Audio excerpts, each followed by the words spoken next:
Hey everybody. I haven't made a video in a couple of months, and the reason I've had the most amazing month, um probably like of my life. Ever since I got sober, it's just like things have just been improving, but it's not been randomly, and it's not just been like I got sober and then everything fell into place. Um that's a myth about sobriety. Getting sober isn't quitting doing drugs.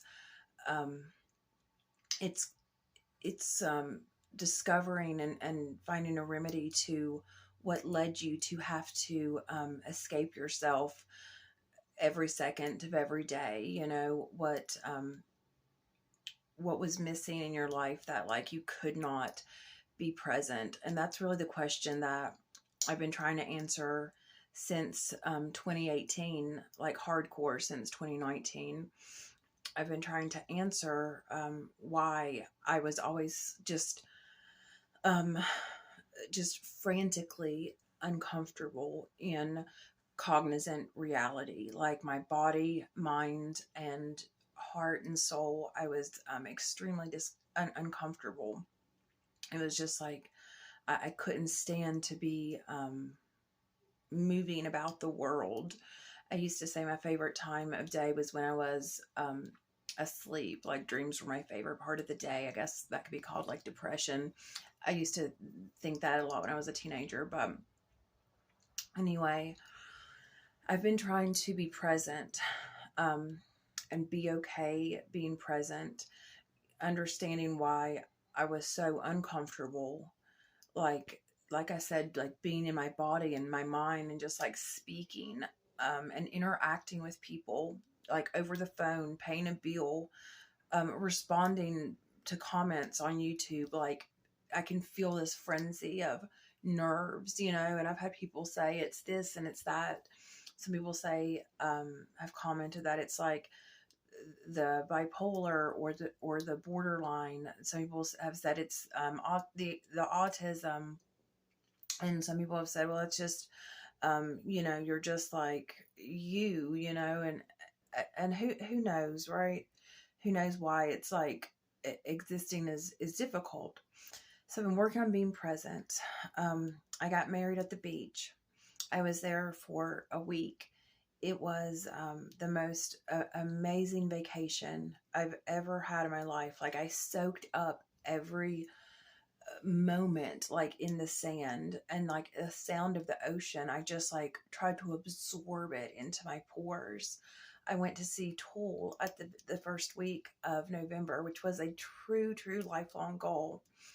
And I was like, oh my God, the me like 10 years ago, that was just like sitting in my car slash home, because like I was living out of my car until I sold my car for drugs, nightmare fuel. And like I would just sit in my car and just be so depressed and so lost and just hopeless. This hopelessness just enveloped me. And I would listen to Tool, and it's like I never thought I would get to see them. And I'm having these like experiences, and I'm like thinking, oh my God, I'm doing it. Maynard's like in front of me. I had nosebleed seats, which was honestly awesome. I feel like sit back and look, like have this bird's eye view of this experience. Um, Acrylic nails. I've had these nails since I got married. So since 1010, the 1010 portal, I've had acrylic nails. This is the second time I've ever had acrylic nails in my life. The first time, it was like my nails. It was like when you hear people that win the lottery or something and they're not ready to receive large sums of money. They don't know how to manage wealth. They still have a poverty mindset, and then they like squander this fortune. That's how I was with acrylic nails. Mom paid for me to get my nails done within a week. One had snapped off, and now I'm finally like gonna have to just like soak them in the remover and take them off, because like my nails are starting to grow. But I've never had, like, I feel so fancy. And um my nails have always, it's been a saga. Like my nails have represented my mental state, and only I have known this, and I've known it like everything since I was freaking 4 years old. It's been like, I don't know if you call it like a metaphor, I guess, for my mental health. um my fingernails, I remember being like 3 and 4 and people saying, "Oh, you have your grandmother's hands, you have piano hands," because I had really long nails. In preschool, my first interaction with human beings, my first real interaction with humans besides my immediate family, was when I was 4 and went to preschool. My first best friend, we were playing in the classroom, and she said, "Oh, you need to start biting your nails." And because we were like playing a scene, and I said, "I don't bite my nails," and she said, "Oh, just do it." And of course, me in my 4-year-old mind, I was like, okay. I don't know if I've said this before, but I said to myself, I remember it plain as day. I said, "Oh, I'll never be able to get in this habit." And I said habit, and I was really proud of myself because I was 4 years old and habit was like a new big word for me. And I said, "I'll never be able to get in this habit." And sure enough, every time I had anxiety, every time I was like shit in the bed of life, if nowhere else in my head, um, I would like bite and scratch and like scratch at the skin until like I would look down and like my thumbs and fingers would be like bleeding. It was like excessive, to say the least. And I was like a jumble of nerves, and my fingers were like getting the brunt of like this mental instability. When I was 15, I quit biting my nails. The one after my first little like goth puppy love of my life broke my heart, took my virginity. My second boyfriend in high school, he was like the only good guy, traditional good guy I ever dated. Um, and of course, like at the end of the day, um, he reminded me of my dad, and I just felt like he was smothering me. And I resented him, and I went to college, and I broke his heart accidentally, but nonetheless. He was like, "You got to quit biting your nails. You're not a little baby anymore." That's what he said to me, and it clicked in my head. I was like, "I'm not a baby. You're right." And I had these beautiful nails through college. When I started doing cocaine right before I dropped out of college, and from the time I started doing like hard drugs right before I dropped out of college, so from age 21 until 34, I would just bite and gnaw and scratch, and my nails were like disgusting. But every time I would have these moments of clarity, the one time I had of extended sobriety of 4+ years within this 13-year battle of like addiction and self-loathing, um, when I had that 4-year period of sobriety, my nails were beautiful. And it was funny, like through the first half of my 20s, age 22 to 25, when I was on probation, felony probation. And the second half of my probation, I was like, oh God, I could not pass the drug screen. I had relapsed. I was trying to like hide this from my probation officer. I was trying to hide it from the world. I was trying to like juggle this outward appearance of normalcy. And, probation officers, my family, concerned friends, the judge, when people would ask me, if I was sober, of course I would lie and be, I don't have a drug problem. That was a thing in the past. Oh, I'm doing good. I'm fine.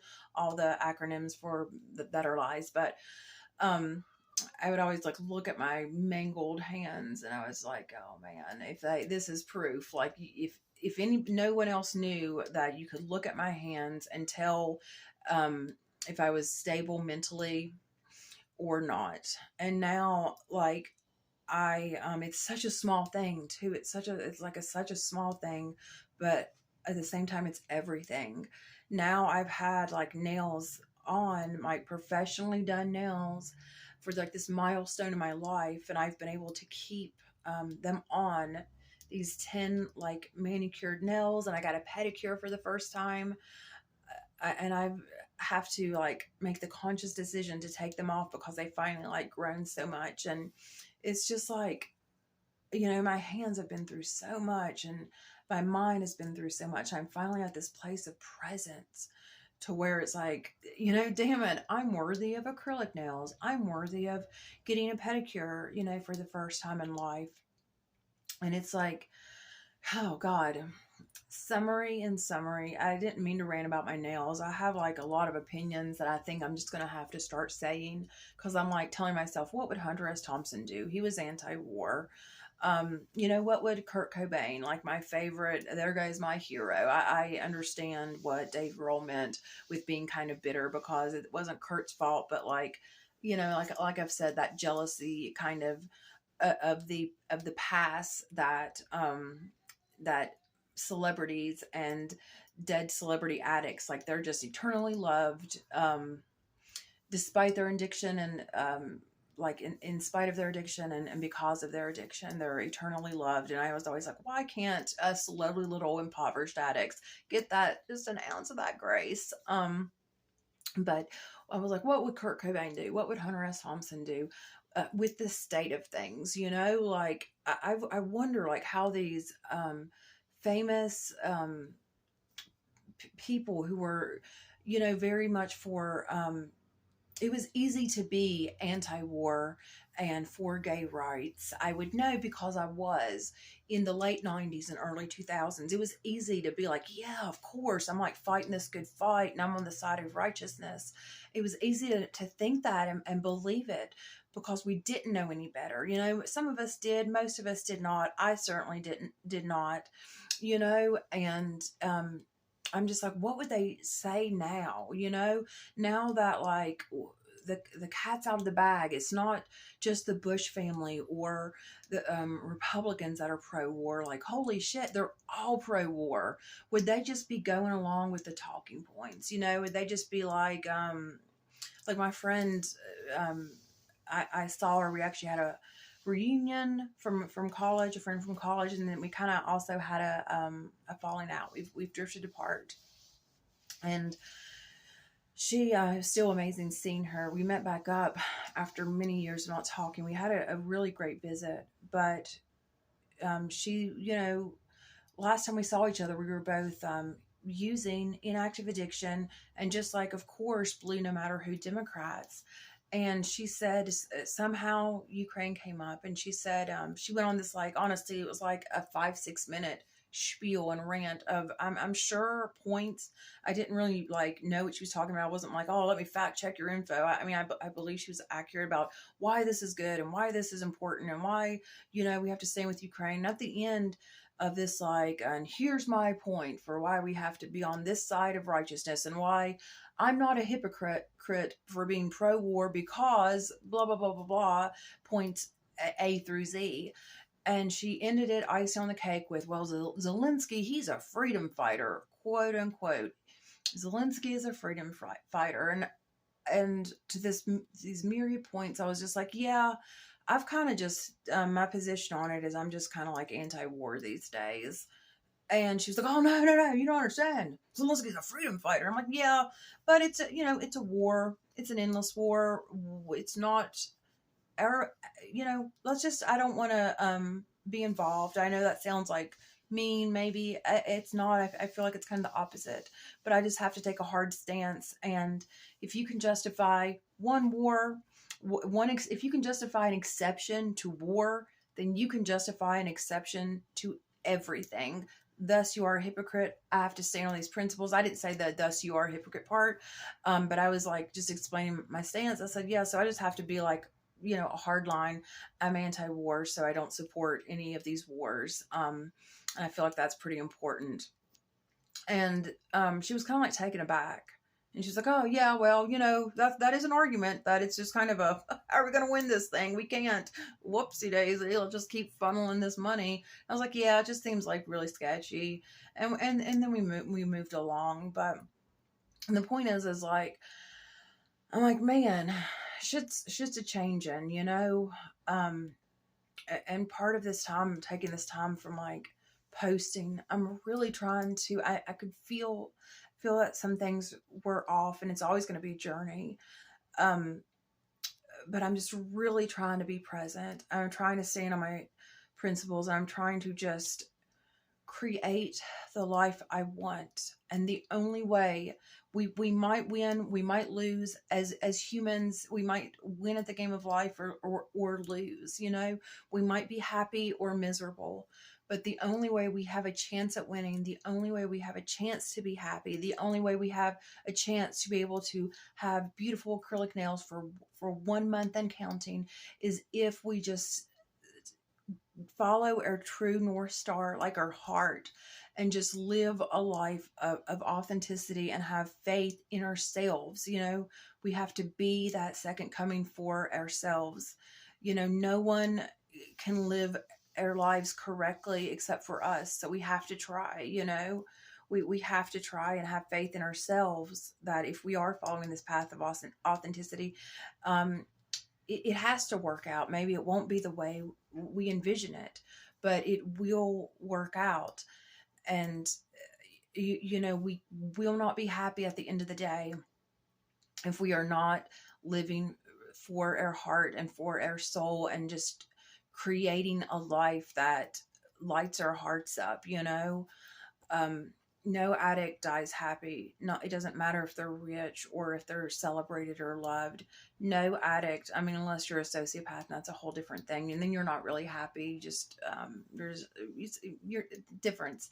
But no, any besides sociopaths, um, you know, no addict dies happy. And you know, most men lead lives of quiet desperation. You know, by man I mean mankind, to quote Hustle and Flow.